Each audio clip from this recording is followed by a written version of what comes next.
Eoin Ó Broin, Sinn Féin spokesperson on housing, thank you very much for joining us today to have a chat about what your party is vowing to do for renters. I saw at your housing launch during the week, one of the headline figures was a rent freeze for 3 years, which obviously would be combined with other measures. But I'm just wondering, have you taken any legal advice on whether or not that would be constitutional?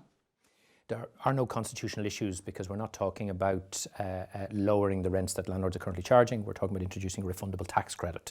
So what would happen is landlords would still get paid the rents they're getting paid, but every renter in the state would get a month's rent back in their pocket through the refundable tax credit. It's the simplest and the most legally effective way to do it, and that's why we've chosen that method. So when Fianna Fáil says it was open to the idea but doesn't believe it's legally possible, is that the truth? You'll have to ask Fianna Fáil that. It's kind of difficult to understand where they stand on many of these issues. They voted 6 times in the last Dáil against measures to control rents, including my own rent control bill in 2016. Micheál Martin said he was in favour of rent freeze. They voted for the rent freeze, and then he went on Sean O'Rourke last week and indicated that he might not be in favour of it. So I'm a little bit confused about Fianna Fáil. What I'm not confused about is renters desperately need a break, and a month's rent back in their pockets, and a rent freeze is the best way to assist them at this point in time.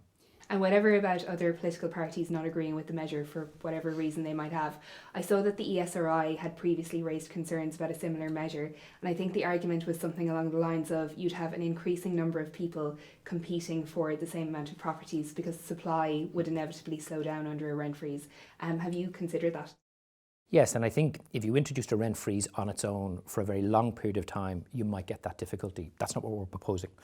What we're saying is, in addition to the month's rent back in every renter's pocket and the rent freeze, you would have a major public investment in affordable rental accommodation for working people. So that would fill any potential slip in supply.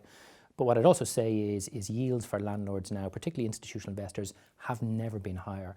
And they pay virtually no tax thanks to Michael Noonan's generous tax breaks for real estate investment trusts. So first of all, I don't believe a 3-year rent freeze will have any negative impact on supply. But even if it were to have a small impact, our investment in affordable rental accommodation for working people will solve that problem immediately. And I think there's probably a lot of people watching this who are suffering from very high rents at the moment. So something like a rent freeze does sound really appealing, but you hit on maybe another problem there where you pointed out how high rents are at the moment. Is one of the problems with a rent freeze not that there isn't any scope for rents to go down? Well, there's no indication that rents are going to go down in the next number of years. In fact, all of the Residential Tenancy Board data for the last 3 years show year-on-year increases. Clearly, if Sinn Féin were in government or if I was a housing minister, and if that trend changed, we'd change the law immediately. But what renters need now is to know there will be no more rent increases, that they will have money back in their pockets. And what those people who are looking to rent want to know is, where is the affordable rental accommodation going to come from? It's not going to come from real estate investment trusts. It's not going to come from Fianna Fáil and Fine Gael.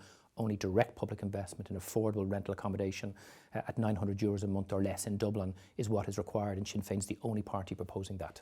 Why €900? What's that based on? So the ESRI has done some very important work looking at what's affordable, and they say 30% of net disposable income. So what we've looked at is who is in need of affordable rental accommodation. It's working people on incomes between 40 and 75,000. So that gives you an income range of between 700 and 900 euros, depending on the size of the accommodation.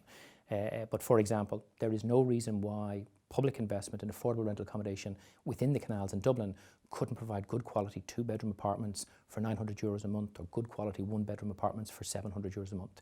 It could be done in Devonry Gardens, it could be done in St Michael's Estate, and Sinn Féin is saying we would prioritise that kind of measure. For a lot of people who are renting, it is one of the most major political issues for them, and it is what they'll be thinking about when they go into the polling booth on the 8th of February. I suppose a lot of us would remember one of the measures that was brought in over the lifetime of the last government was rent pressure zones. They definitely have flaws, and there's definitely people who can still get around them, but they have helped a lot of people. But I know that the language that you use when you talk about them is quite critical. Would a Sinn Féin government get rid of rent pressure zones? Absolutely, and the problem with the rent pressure zones is that it creates a 2-tier rental market. So I rent, and I've been protected by the rent pressure zones. My landlord has never broken it. But all new entrants into the rental market don't get that protection. The most recent rental figures from the Residential Tenancies Board show in the last year rent increased by 8%. So they're not working. So what we're proposing is the emergency 3-year freeze and the month's rent back in your pocket. And after that, we would link all future rent reviews to inflation. And what that means is, as the economy is growing and wages are going up, rents would go up. As the economy is declining and wages are going down, they would fall. but both for tenants and landlords, rents would stay on an even keel pegged to the economy, not have the crazy market fluctuations that we've had, which ultimately are bad for landlords when prices plummet and really bad for renters when prices spike. But I suppose one of the problems I can already anticipate coming from some landlords is that some people were very good and did stick to the 4% that was imposed by this government. Other people got around it. So if you impose a rent freeze, doesn't it mean that the bad landlords will get to charge a higher rate for the next 3 years, but the people who were good and stuck to the rent pressure zones will suffer? Well, no landlord that I know is suffering. There are a small number of accidental landlords who are exiting the market because of positive equity in their properties. But even my own landlord, who's charging below the market rate, is doing very well from the rent that I pay. And what landlords really want is long-term, secure, well-behaved tenants who pay the rent on time and look after the property. What tenants want is long-term security of tenure and rent certainty. And I think we have to move to a situation where that is what is available for everybody. But it's €9,000 a year more today to enter into the rental market in Dublin than it was when Fine Gael took office. That is not sustainable, and that's why you need emergency measures now, but ultimately you need a broader reform of the rental sector which gives both landlords and tenants security, stability and crucially affordability. And if you have those three things, the rental market will work for everybody. Some of us were interested to hear the Taoiseach talk this week about the moment when he got his own house at the age of 24. What age do you think average home ownership would be under a Sinn Féin government? The big difference between Sinn Féin and other parties is we don't want to tell people what kind of tenure they should be in. People should decide for themselves. Do they want to rent? Do they want to buy? What works for them at that point in time? So what a Sinn Féin government would prioritise is giving people that choice by having affordable purchase homes, a very significant supply, 30,000 of them over 5 years at prices below €250,000, for example, for a standard two-bedroom home or apartment in Dublin, and affordable rent. And I think if people had that choice, they would then be able to have the kind of accommodation that suits them at that point in time. So we're not telling anybody what they should do. We want to give them the options and let them make up their own mind. If you got into power, what would you do with the 1,000 plus rooms which would be available for people under the co-living spaces that are currently being developed in Dublin? Well, fortunately, none of them have been built yet, although some of them are under construction. I'm against co-living. It makes absolutely no sense to charge somebody €1,300 to live in 12 square metres of personal living space. In fact, in 2015, the then Department of Environment, which controlled these matters, produced expert advice to say a standard one bed for good quality living should be 37 to 45 square metres. So co-living is not a solution to anybody's long-term housing needs, and it shouldn't be permissible under planning law, and we would reverse those laws and make it illegal. So what happens to the ones that are already under construction? Well, I suppose what the owners of those would have to do is look at how they reconfigure those units in a way that either turns them into a hotel product, so that, for example, they could be hotels, or they reconfigure them into apartments. The crucial point here is this. We are moving into an era where there's going to be far more apartment living, particularly in our urban centres. That means people shouldn't be thinking about renting as a short-term option, but renting for life or renting for long periods of time. And that means people need space. They need space to store, they need space to have family, to have friends, ultimately to have children.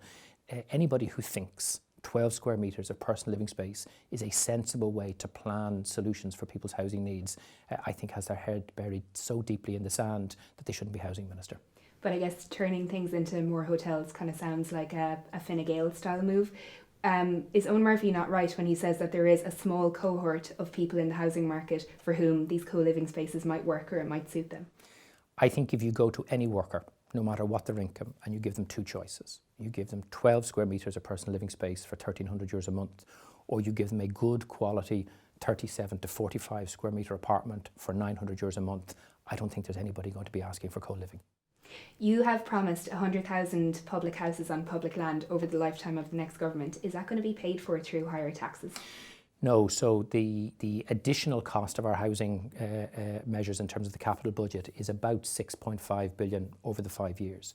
And we will outline very clearly when Pierce Doherty launches the manifesto how we can do that without raising any additional taxes on workers earning less than €100,000 a year, without any additional government borrowing, and not only by balancing the books, but actually having a budget surplus. I suppose the priority is, do you give tax breaks to the very wealthy, which is what Fine Gael are proposing, or do you invest in the infrastructure that isn't just good for renters and homeowners, but that's good for the local economy? Because if accommodation is cheaper, what happens? People have more disposable income, they spend that in the local economy, and that's good for services and suppliers. So our proposals aren't just good for the people who get those affordable rental homes, purchase homes and social homes, it's good for the Irish economy overall, and that's why, in fact, ultimately it'll generate income rather than cost. Fianna Fáil have proposed a measure which might be appealing to people for whom home ownership seems too distant still, where Fianna Fáil government would basically give back €1 for every €3 that a person saves. Would you be in favour of something like that? I'm really, really worried about the measure they announced. It's one of those things that sounds appealing, but we know from the Celtic Tiger that in fact it has the opposite effect. This is Bertie Ahern economics at its very worst. So what developers will do is they will take this €10,000 SSIA, they will price it into the future price of homes, and home prices will go up. This isn't the way to tackle the housing crisis. We need to reduce the cost of homes for working people to buy, not increase their access to ultimately unsustainable credit. We can't go back to the bad days of the Celtic Tiger. Is one of the problems with your housing policies that if they're good ideas on paper, they might always remain that way? Because even though you seem to be polling really well at the moment, a lot of the main parties have ruled out ever going into government with you. I think it's because not only are our ideas good, but they offer real change that Fianna Fáil and Fine Gael are so scared of us. The reason why they're saying they won't go into government with Sinn Féin is because they don't want to do the kind of things that we're proposing. They know, for example, that if they go in coalition with Labour or Fine Gael, or Labour or the Green Party, those parties will buckle and abandon their election promises and do whatever Fianna Fáil and Fine Gael want. So what we're saying is very simple. If you want to tackle the housing crisis, no matter who is in government and who is minister, this is the kind of package you need to deliver. Other countries in Europe are doing it. At previous periods in Irish history, governments did something like this. So if parties are saying they want to fix this problem for people languishing on council waiting lists, for people desperate to buy their own home, or for hard-pressed renters, it is a package like this that is urgently required. And I think if enough voters realise that and give Sinn Féin enough strength, then we might be able to force that kind of policy change on either Fianna Fáil, Fine Gael or anybody else and start to fix our broken housing system. I get, like, if I was in Sinn Féin, I'd also say that Fianna Fáil and Fine Gael were afraid of me because I'm such a threat to the establishment. But Fianna Fáil and Fine Gael would say they're afraid of Sinn Féin because they read things in Sam McBride's book about shadowy figures. If you're really passionate about the model for housing that you would like to have in this country, is it not the responsibility of Sinn Féin, given the state of Irish politics at the moment, to try to make yourself a little bit more appealing to Micheál Martin or Leo Varadkar and get into power and have... Well, my job as Sinn Féin housing spokesman, first of all, is to put forward realistic alternative proposals to fix the housing crisis. So that's my focus. And then to convince as many voters as possible to vote for those proposals. Micheál Martin and Enda Kenny will look at the electoral arithmetic on the other side of an election and decide what to do then. I'm not interested in what Micheál Martin thinks of me or Enda Kenny thinks of me or Leo Varadkar. I want to fix the housing crisis. I want to convince people that this can be fixed. And then let's have conversations with the political parties after the election.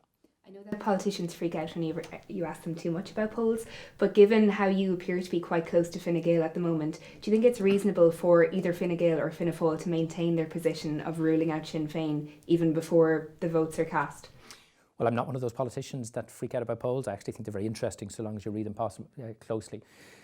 Look, I have to say this. I mean, I don't think anybody really believes anything that Micheál Martin or Leo Varadkar says about coalition before the election. That's all pre-election posturing. And I think most people know it will be the electorate who decide which parties end up talking to which. So our focus is explain to people there are real solutions in health, in housing, in childcare, to promote the idea of a United Ireland, which is a core part of our political project, and to say to the electorate, if that meets what you would like to see, if that speaks to your aspirations and hopes and dreams, then vote for us and put us in a position where we'll be able to negotiate with other parties with a strong hand. And then let's deal with the inter-party discussions after the election. Eoin Ó Broin, thank you so much. Thank you, Ella.